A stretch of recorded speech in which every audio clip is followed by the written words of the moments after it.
ভিডিওটা ওপরে তুলবেন না, ভিডিওটা পুরা শুনে যাবেন।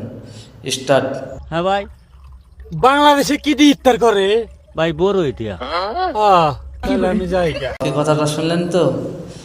এরা দিনে 14 বার করে খায়, খাওয়ার পর তো রোজা রাখতে পারে না।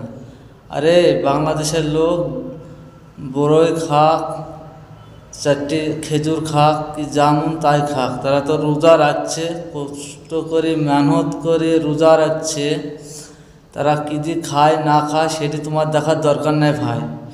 হ্যাঁ, তোমার অকাত নাই, বাংলাদেশের লোকে যা খায় তোমার অকাত নাই, সেটা আমি জানি। কেন বাংলাদেশে 800 টাকা 900 টাকা কেজি মাংস, তবু হাড়িতে ডেলি মাংস হয়, মাছ মাংস ডেলি খেতে পায়। হ্যাঁ, 50 টাকা 60 টাকা কেজি চাল,